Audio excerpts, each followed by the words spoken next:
Hey everybody, Bones here, Bones Garage, just bringing you update what's going on at the garage. So, 1969 Chevy Camaro SS. This is a nice little car.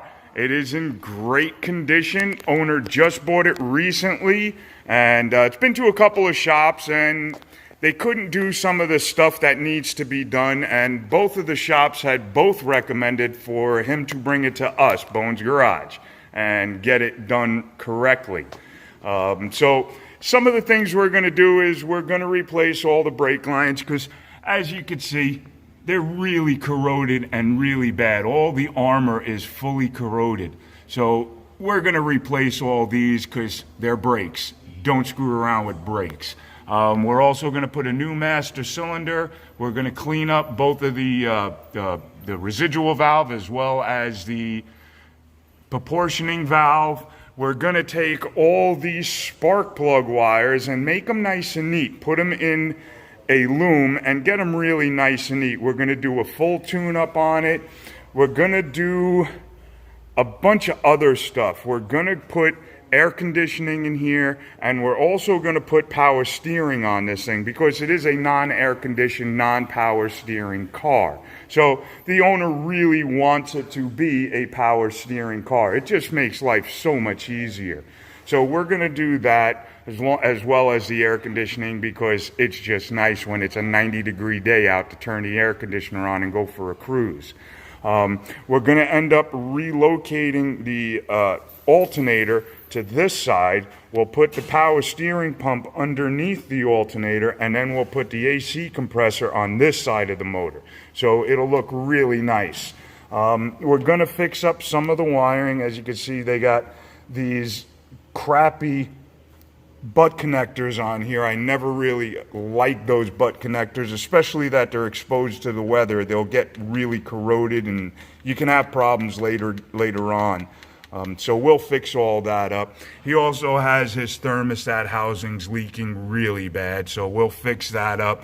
We'll change all this rubber line going all down to the fuel pump and make a nice steel line and try and get it a little bit away from the motor to try and keep the fuel as cool as possible.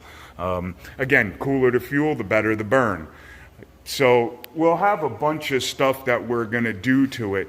They already have a disc brake system on here, so we don't have to touch that.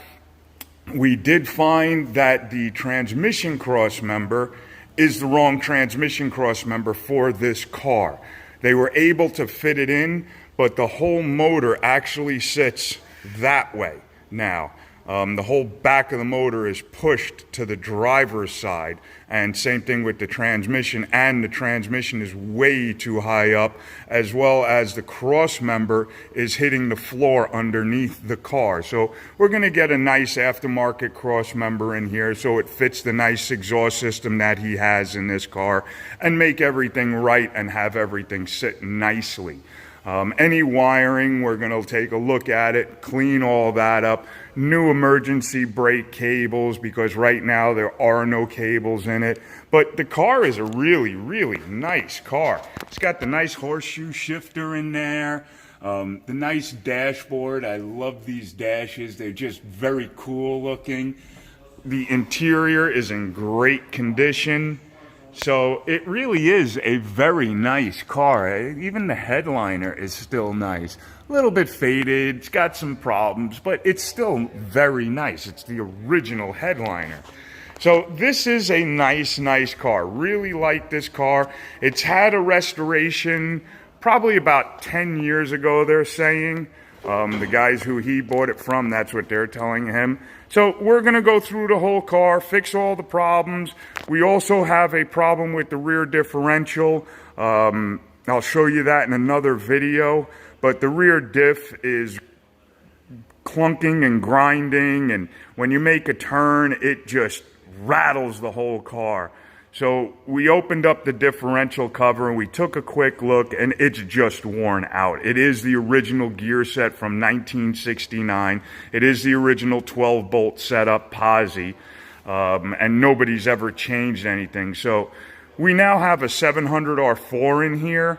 So we're going to go and change out the 323 gears, or to a 373 gear. So it'll give them a nice bottom end pull, but it'll still be able to get on the highway and do 80 with no problem. We're going to put a new carrier, all new clutches in the rear, and redo all the bearings. So there's quite a bit of work we're going to be doing on this car. It should come out really, really nice. It should be a beautiful driver once we're finished. And I am just really looking forward to getting her done. Alrighty guys, I'll talk to you real soon. Have fun. Okay, bye.